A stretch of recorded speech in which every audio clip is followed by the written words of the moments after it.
بسم اللہ الرحمن الرحیم. میں ہوں فیضان اشرف. میرے ساتھ موجود ہیں صدیق جان صاحب. صدیق جان صاحب بتائیے گا کہ قاضی فائز عیسیٰ نے تو اپنا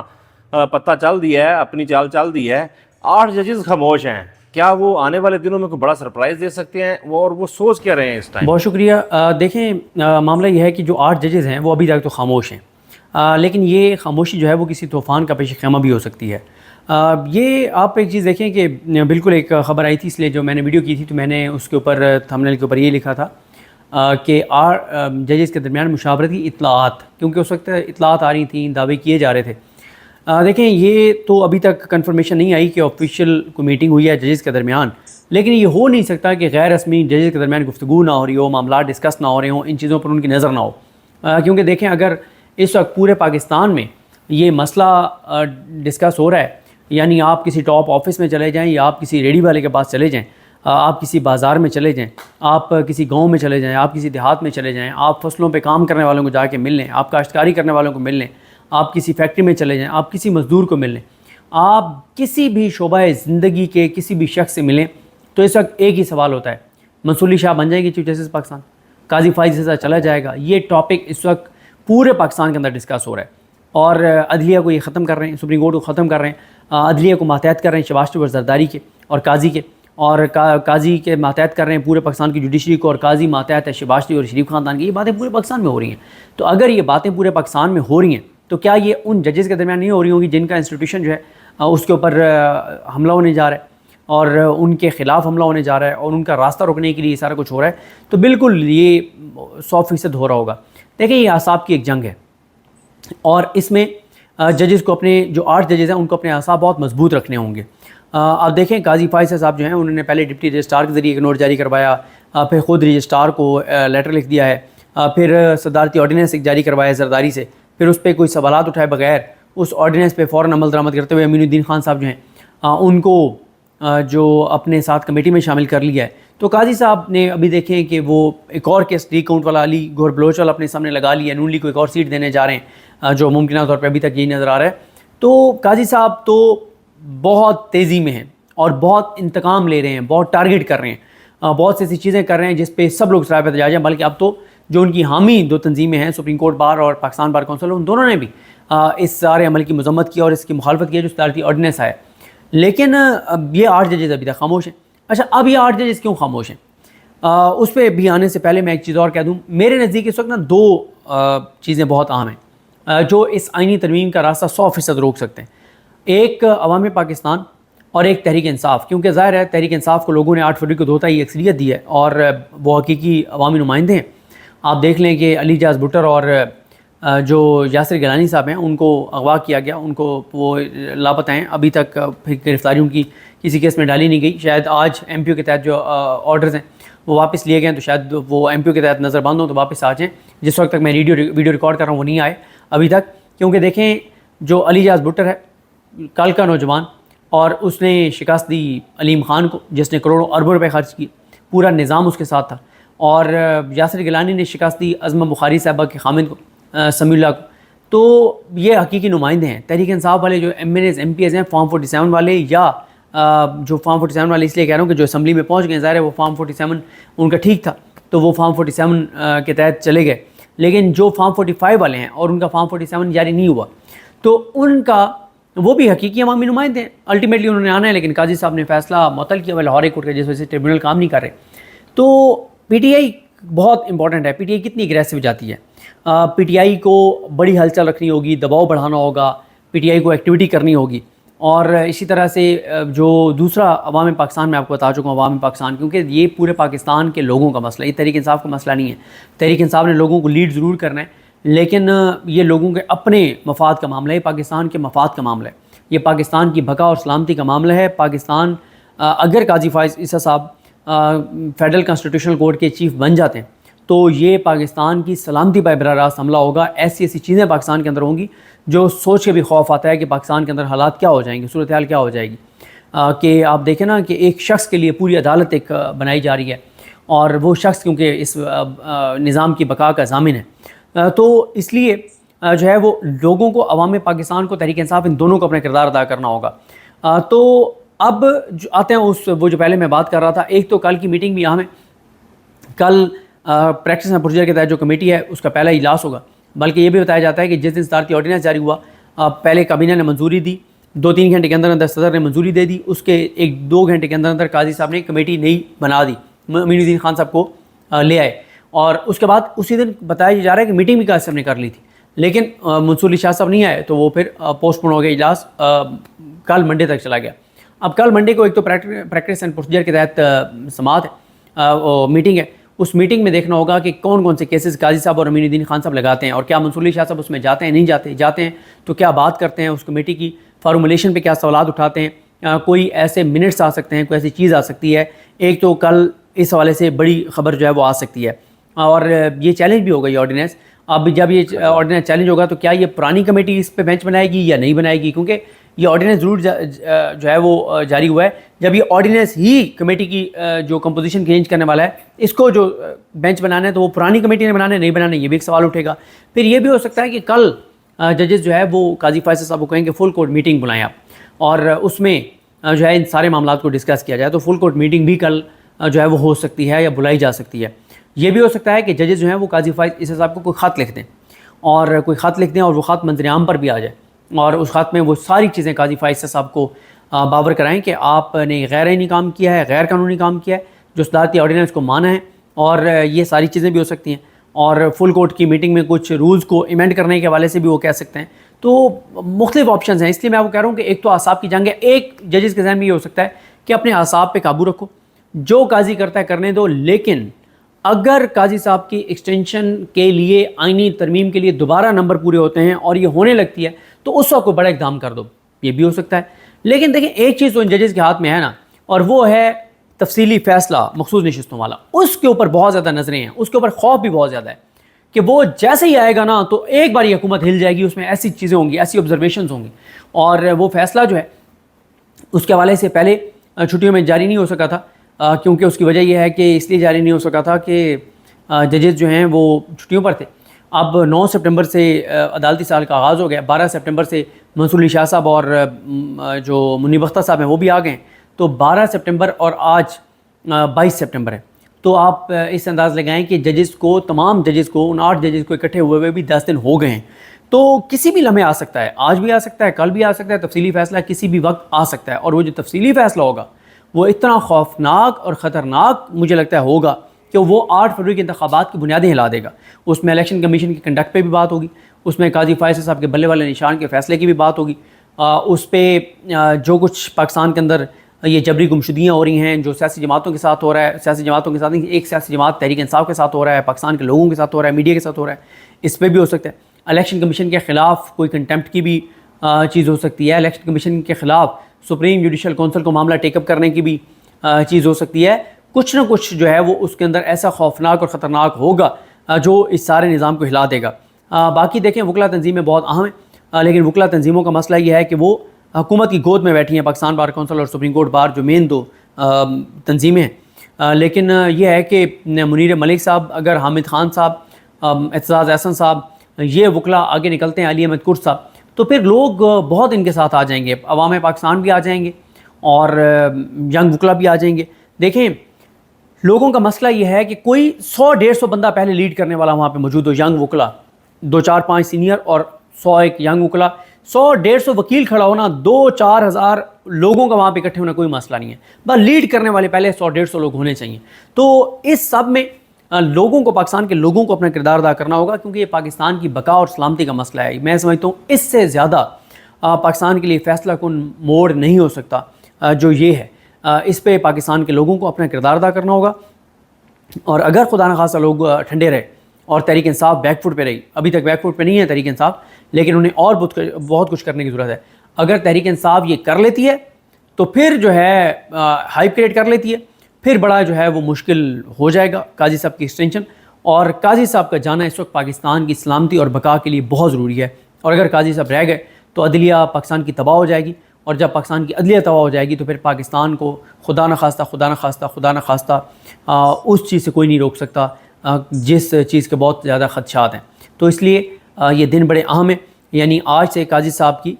جو ریٹائرمنٹ ہے اس میں 33 دن رہ گئے اور ورکنگ ڈیز 24 رہ گئے، اور یہ 24 دن بہت ہی اہمیت کے حامل ہیں۔ تو دیکھتے ہیں جی کس طرح چیزیں آگے بڑھتی ہیں. بہت بہت شکریہ صدیق جان صاحب آپ کا، آپ نے مجھے ٹائم دیا. ابھی آپ دیکھ سکتے ہیں کہ عیسیٰ نقوی صاحب اور میں نے ایک 2 دن پہلے ایک انٹرویو کیا تھا، وہ بڑا اہم انٹرویو تھا، بڑا زبردست انٹرویو تھا، اب وہ آپ سن سکتے ہیں. بسم اللہ الرحمن الرحیم. میں ہوں فیضان اشرف، میرے ساتھ موجود ہیں عیسیٰ نقوی صاحب. عیسیٰ نقوی صاحب سینئر صحافی. ابصار عالم صاحب نے بہت بڑا دعویٰ کیا ہے میاں محمد نواز شریف کے حوالے سے.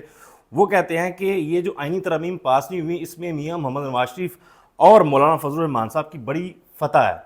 میاں محمد نواز شریف صاحب نہیں چاہتے تھے کہ یہ ترمیم پاس ہوں. یہ بات درست ہے؟ دیکھیں، جب آپ پارلیمنٹ ہاؤس میں شہر اقتدار ہے، وفاقی دارالحکومت اسلام آباد، اس میں وہ جو بلڈنگ ہے نا پارلیمنٹ ہاؤس کی، جب آپ اس میں جائیں تو گیٹ نمبر 1 عموماً استعمال کرتے ہیں ایم این ایز اور سینیٹرز، میڈیا کے لوگ بھی. جو ظاہر ہے کہ سٹاف پارکنگ اور میڈیا پارکنگ استعمال کرتے ہیں وہ عموماً آتے ہیں گیٹ 5 سے.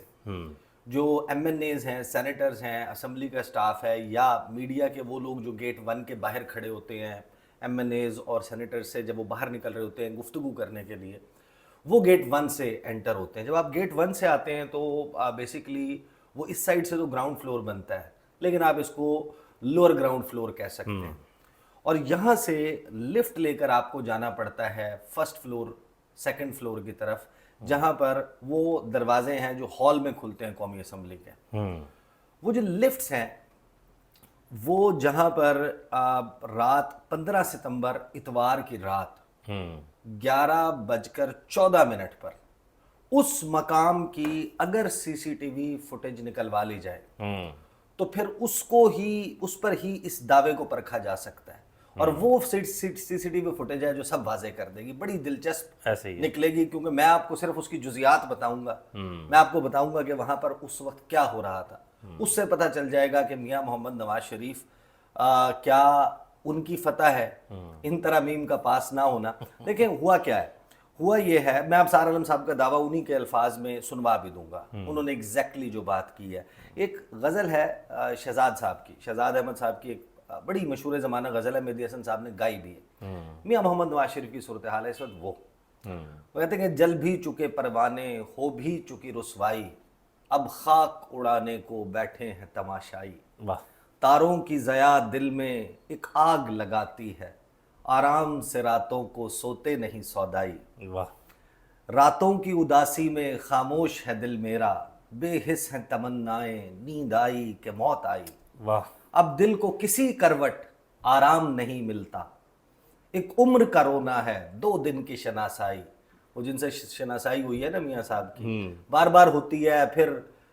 جو ہے وہ کٹی ہو جاتی ہے،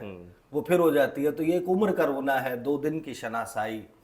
ایک شام وہ آئے تھے، ایک رات فروزاں تھی، وہ شام نہیں لوٹی، وہ رات نہیں آئی. اب وسعت عالم بھی کم ہے میری وحشت کو، کیا مجھ کو ڈرائے گی اس دشت کی پہنائی. جس میں ہے کہ اس کے جی میں ہے کہ اس در سے اب ہم نہیں اٹھیں گے، جس در پہ نہ جانے کی 100 بار قسم کھائی.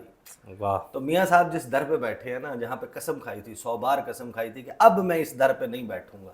اب میں اس در کا سوالی نہیں بنوں گا، اب میں اس در کا منگتا نہیں بنوں گا. میاں صاحب ابھی بھی اس در پہ بیٹھے. دیکھیں جو سپن ڈاکٹرز ہوتے ہیں ان کا کیا کام ہوتا ہے. دیکھیں اتنی بڑی رسوائی ہونے کے بعد، اب اتنے بڑے ڈیزاسٹر کے بعد کیا کرنا ہے نون لیگ نے؟ اپنا چہرہ بچانا ہے. انہوں نے یہ کرنا ہے. ابصار عالم صاحب کی خبر کے درست یا صحیح ہونے پہ یا اس کو فیک قرار دینے کا میں I'll not go into that. میں آپ کے سامنے کچھ 15 فیکٹس رکھوں گا اور پھر سی سی ٹی وی کے اوپر بات کریں گے. ان 15 فیکٹس کے اوپر آپ پرکھ لیں کہ میاں محمد، اور اس میں سے میں ایکسپلین صرف وہ کروں گا جو ریسنٹ ہیں یا جن کو ایکسپلینیشن درکار ہے. باقی لوگ بڑے سمجھدار ہیں، ان کو پتہ ہے کہ کیا ہوا ہے اور ان سوالوں کے درست جواب کیا ہیں. دیکھیں میاں صاحب کے بارے میں نا یہ پوری متھ ایک حالہ، ایک حصار انہوں نے کریٹ کیا ہے نون لیگ نے. ابصار صاحب کا تعلق بھی بڑا اچھا ہے میاں صاحب سے، اور یہ جو تھیوری ہے یہ بہت بڑی تھیوری ہے. یہ کہنا کہ میاں محمد نواز شریف نہیں چاہتے تھے کہ یہ آئینی ترامیم پاس ہو، اور میاں محمد نواز شریف کی فتح ہے ان آئینی ترامیم کا پاس نہ ہونا، یہ آؤٹ آف کوسچن میں نہیں کہہ رہا کہ ہے، امپاسبل نہیں کہہ رہا. لیکن انگریزی میں کہتے ہیں ٹو واک دا ٹاک، کہ آپ کا عمل بتاتا ہے کہ آپ کے دل میں کیا ہے. میاں صاحب کے اعمال دیکھ لیں. یہ جو حصار بنایا ہے نا کہ دیکھیں نا وہ جاوید لطیف اور رانا ثناء اللہ، احسن اقبال، پھر جو خرم دستگیر ہیں، عرفان صدیقی ہیں، وہ 8 فروری کے بعد سے، 8 فروری کی رسوائی کے بعد سے، میاں صاحب کے بارے میں اور یہ حکومت لینے کے بعد سے یہ ایک بات بار بار لوگوں کو یا ان کی فین فالوئنگ یا سپورٹ بیس کو یہ بتانا چاہ رہے ہیں کہ میاں صاحب خوش نہیں، میاں صاحب جو ہیں وہ انہوں نے یہ کڑوی گولی زبردستی ان کو نگلوائی گئی ہے، یہ حکومت ہم پہ تھوپی گئی ہے، یہ زور زبردستی کی گئی، ایسا کچھ نہیں ہے۔ فیکٹس میں آپ کے سامنے رکھ دیتا ہوں، اس سے اندازہ ہو جائے گا کہ یہ میاں صاحب چاہتے تھے یا نہیں چاہتے تھے، اور اگر اس کے باوجود میاں صاحب نہیں چاہتے تھے اور ان کا کنڈکٹ یہ تھا تو پھر میاں صاحب کو وہ کون سا ایکٹنگ کا سب سے بڑا ایوارڈ ہوتا ہے، فلم فیئر، نہیں فلم فیئر نہیں، وہ انٹرنیشنل ایوارڈ آسکر ملنا چاہیے میاں صاحب کو، کہ پھر اتنی بہترین پرفارمنس جو پوری دنیا میں آج تک کوئی ایکٹر نہیں دے سکا، تو پھر میاں صاحب وہ ایکٹنگ سکل اپنے ثابت کر گئے، اگر تو پھر بھی یہ بات درست ہو۔ مجھے ایک آڈیو یاد آ گئی، وہ جب شہباز شریف صاحب نامینیٹ ہو گئے وزیر اعظم کے لیے تو ایک بڑی مشہور ایک آڈیو تھی، سندیلا صاحب ہم لٹ گئے ہم مر گئے، وہ ایک آڈیو تھی۔ اچھا اب یہ سنیں، اب سارا عالم صاحب نے دعویٰ کیا کہ پھر میں آپ کے سامنے 15 فیکٹس رکھوں گا۔ یہ کہنا یہ چاہ رہا ہوں، سیاسی جو اس کا پہلو ہے، یہ جو ترامیم ملتوی ہوئی ہیں نا، منسوخ نہیں ہوئی، یہ بھی میں آپ کو بتا دوں۔ اچھا، یہ سب کہہ رہے ہیں کہ حکومت کی نااہلی ہے اور مولانا فضل الرحمان کی فتح ہے، اس کو تھوڑا سا کریکٹ کر لیں۔ یہ ہائیبریڈ حکومت کی ناکامی ہے جس میں دونوں آتی ہیں، الیکٹرک انجن بھی، الیکٹرک موٹر بھی اور پیٹرول کا انجن بھی، دونوں پہ ذمہ داری ڈالیں۔ صحیح ہے۔ اور یہ فتح نواز شریف کی اور مولانا فضل الرحمان کی ہے، وہ پی ٹی آئی کی، انہوں نے ایک سیاسی کہنا چاہیے سیاسی اور مثبت ایک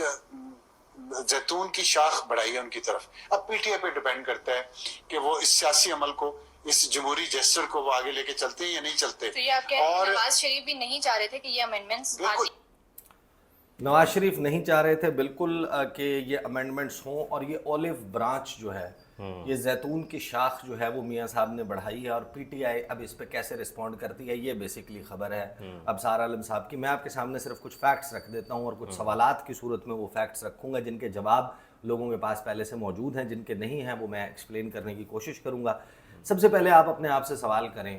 کہ نواز شریف صاحب ملک سے باہر کیسے گئے تھے، وہ عمل کیا تھا، کس پروسیس کے تھرو وہ ملک سے باہر گئے تھے۔ پھر آپ یہ سوال کریں کہ نواز شریف ملک میں واپس کیسے آئے تھے، کیا اس کے آپٹکس تھے، ہائی کمشنر کیا کر رہے تھے، اور ہائی کمشنر کیا کسی کے کہے بغیر یہ کر سکتے تھے یا نہیں کر سکتے تھے، کس طریقے سے ایئرپورٹ پر بائیو میٹرک کی مشینیں گئیں، نواز شریف جاتے اور آتے وقت کیا کوئی ڈیلز کی تھیں، کیا یہ بات بعد میں ثابت ہوئی کہ جانا بھی ڈیل تھا اور واپس آنا بھی ڈیل تھا۔ یہ سوال اپنے ذہن میں رکھیں۔ پھر یہ سوال اپنے ذہن میں رکھیں کہ نواز شریف پر جو کیسز تھے، ایک پلیتھورا آف کیسز، وہ صحیح تھے یا غلط تھے، وہ کس پروسیس کے تحت اور کیسے ختم ہوئے، سب سے بڑا تو نااہلی کا کیس کس تھا، طریقے سے وہ ختم ہوئے۔ پھر نواز شریف نے آنے سے پہلے اپنے بیانات کیسے تبدیل کیے، یعنی کہ وہ 16-17 ستمبر کی درمیانی رات 2023 کی میاں صاحب جو ہے وہ لندن فلیٹس میں بیٹھے ہوئے تھے اور وہ کہہ رہے تھے کہ جنرل باجوہ، جنرل فیض، میاں ثاقب نثار، عمر عطا بندیال، اپنا 2-3 اور ججوں کے نام لے کے، آصف سعید کھوسا، پھر اور بھی ججز کے نام لے کے وہ کہہ رہے تھے کہ یہ ہیں قوم کے مجرم، اور میں نے اگر ان کو چھوڑ دیا تو اللہ مجھے معاف نہیں کرے گا، کیونکہ یہ قوم کے مجرم ہیں، انہوں نے میرے ساتھ تو جو کیا سو کیا۔ تو وہ ان کو چپ کروانے کے لیے میاں صاحب سے وہ زبان بندی کروانے کے لیے جو شہباز شریف گئے تھے، اور انہوں نے شٹل کیا تھا بٹوین اسلام آباد اینڈ واشنگٹن، لنڈن، تو وہ جو وہاں پر جا کے پیغام رسانی ہو رہی تھی، اور پھر میاں صاحب نے اپنے زبان، اپنے ہونٹ سی لیے تھے، لب کشائی نہیں کی پھر، ایسے ہی ہے۔ تو یہ اپنا ٹریک ریکارڈ ذہن میں رکھیں۔ پھر آپ یہ ذہن میں رکھیں کہ نواز شریف جو انتخابی عمل تھا، اگر میاں صاحب اتنے جمہوری ہیں اور ان کی سوچ ایسی ہے کہ یہ جو کچھ ہو رہا ہے یہ غلط ہے، یہ چینج آف ہارٹ کب ہوا؟ جو انتخابی عمل تھا، جو کچھ اس میں ہو رہا تھا، نشان چھن جانے سے، کاغذات نامزدگی چھن جانے سے، پرپوزر سیکنڈرز کے اٹھائے جانے سے، تائید کنندہ، تجویز کنندہ، وہ جو سارا پروسیس ہے، میاں صاحب کیسے, اگر وہ سب سیکھ گئے تھے ان کی ماضی کی غلطیوں گھروں میں سے چھاپے پڑ رہے تھے لوگوں اور اب وہ ایک تبدیل شدہ شخص ہیں, تو وہ کس طریقے سے اس سب کو ہوتا دیکھ رہے تھے, کیونکہ وہ ان کی فیور میں ہو رہا تھا.